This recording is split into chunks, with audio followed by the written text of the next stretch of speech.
Alright guys, welcome back to the road to 1600. We're starting off at 837 today, and I'm playing as Black. Got a relatively fun game here for you, even though I say all my games are fun. But I think this one was kind of good because I didn't make any massive tactical mistakes. So, let's go ahead and dive right in. So, right off the bat, don't know what this is. The little thing in the right hand said the Polish attack. Polish opening? Never heard of that. But I was like, I guess I'll take the center if you're gonna give it to me.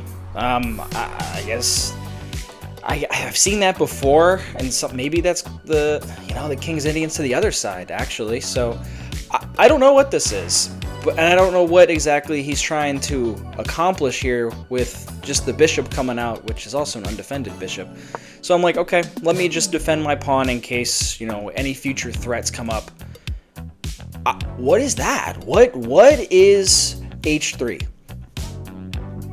I don't know. I don't know what's going on. So I'm like, all right, let me just continue to build towards his pieces. I also was thinking about playing e6, but I didn't want to lock my light squared bishop in completely. So I wanted to play b6 first. So I was able to have my bishop kind of slide out and also protect that pawn, because I do not know what is coming at this point. I've never seen this opening, just refusing to fight for the center. So I was like, let me just get some more defenses in here to see what happens. I don't know. And he plays another pawn. So I was like, okay, I don't want you pushing that pawn up again and having me retreat with my knight. So let me just stick a pawn up here, and I won't see you any further. So let's not do this. So I turn my attention back to the center of the board, and he brings another bishop out. I don't understand this, because yes, he's fighting for my pawn on d5, but he could have done this move one turn before. He didn't have to play his g-pawn or his h-pawn to get his bishop out.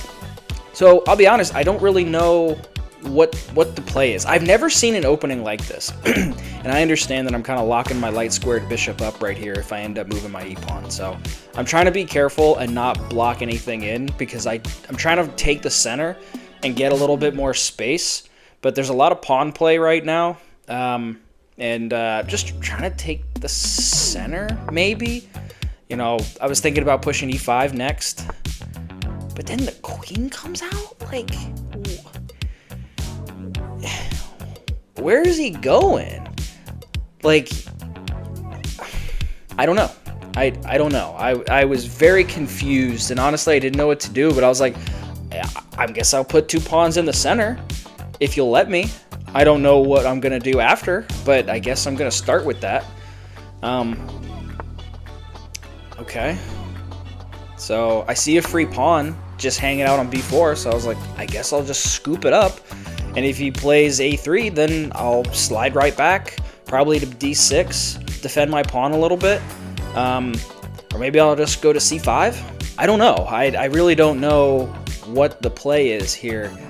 And then he brings the knight out, blocking the bishop, so I figured he's not immediately threatening me. So I'm going to take this opportunity to castle, move my rook over. So if he wants to fight for e5, I'll have a rook and I'll have a knight defending that pawn. And I haven't moved my rook on the other side, and I haven't moved my bishop, I haven't moved my queen. Don't really know what the plan is here. All I know is I have a pawn. So I saw this move, and I thought, okay, if you want to go ahead and take my knight, go for it, because I'm then going to be staring at your rook, and you could move your d-pawn up to d4 to block that, but then you'd be in check. No, you couldn't, because you'd be in check. So yeah, I was looking at that rook right there. So I say, kind of go ahead, take it. I'm going to take this opportunity to get my rook on the open file. And I think he saw that too. So I was like, okay, That's fine. Let's continue to develop. Let's push a little bit. And I wanted to free up a spot for my light squared bishop. Where I was going with the knight, honestly, I don't remember. But he didn't like it, so he moves his queen back. So I see check, and then I was going to swing over and grab that bishop because that bishop is hanging. So I was pretty proud of that, but I didn't think what I was going to do after that. So I was like, all right, cool. I'll get out and I'll go to a4 and it'll be fine. Or I'll go to c4, I'll take that pawn, which is hanging right now, and I'll get out of there. But to be fair, he played a pretty good move, forking my two pieces. So I figured, all right, I'll give up the knight. I couldn't figure out a way to keep both of them. So I was like, all right, let me just defend my bishop. You can have my knight. I don't necessarily know what I'm going to do after this, but I have a lot of space, and I wanted to take his c-pawn because now my queen and my rook are both staring at his king behind a thin wall of pawns.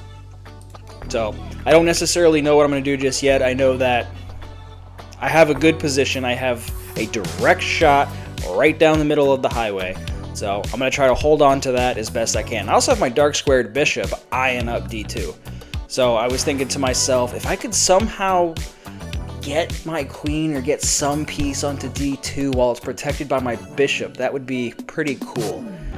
But I don't really know how I would do that. But that's what I'm thinking right now. I want to try to get there. But I saw this nasty little move. This I was pretty proud of. So if I move my bishop up there, I have my front leading c-pawn that can go and threaten his queen with a discovered check. And then I can snag his queen. He doesn't see that. So, boom. Check. He spent a lot of time on this move, like, what the heck just happened? Like, what am I going to do here? So, he has to move away. I scoop up, grab the pawn. And I'm eyeing up that rook as well. He sees that as well. I figured if I can get a queen and a rook for one pawn and I stick his knights in the corner, I'll take that all day. So, scoop it up here. I guess it didn't really matter what piece I made. He was going to take it anyway. But now I got a serious piece advantage. I've lost a knight because I was dumb. And then I've taken a free bishop, a free rook, and a free queen. So I got a pretty good piece advantage right now. I'm feeling pretty good, but I don't necessarily know what my final strategy is just yet. So I figured let's go into check. I can move my rook up if I have to. Okay, great. Not too worried about that. He comes down, threatens my rook.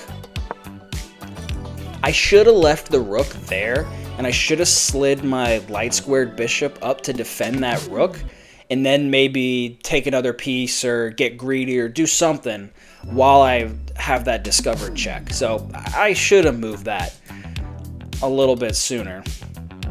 But I think he's like, all right, I got all my pawns protecting my king. I've got the rook defending the h-pawn. Let's just push his king with my pawns and we'll see what happens. But he's got this nasty little move here where if he moves his king anywhere, he's in trouble because I'm going to snag his rook. And if he moves his pawn up, I'm probably just going to slide my bishop up, take his pawn defended by my rook. He's going to have to move somewhere else, and then I'm going to take his rook anyway. So he's got problems right now, for sure. So he slides over. I end up taking the rook, and I realized halfway through the video that with this new format I don't have the clocks on here. So halfway through, I moved the little screen capture over on the right here. I moved it to the left to make room for that, and I didn't want to mess up the video or get something in the video, so I didn't add the screen capture of the clock. But his last couple moves, he's taken like 2-3 minutes, and I play 15-10, so he's running low on time here, and I think he sees what I see. So I eventually slide up and I grab his rook, and he just sits there and times out. So he was in trouble. He was in trouble.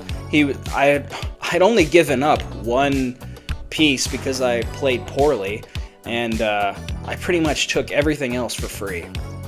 So he has 2 knights, and I've got pretty much everything. So that was one I feel pretty good about. I don't necessarily know how I would have finished that, but I feel pretty confident I would have finished that pretty well.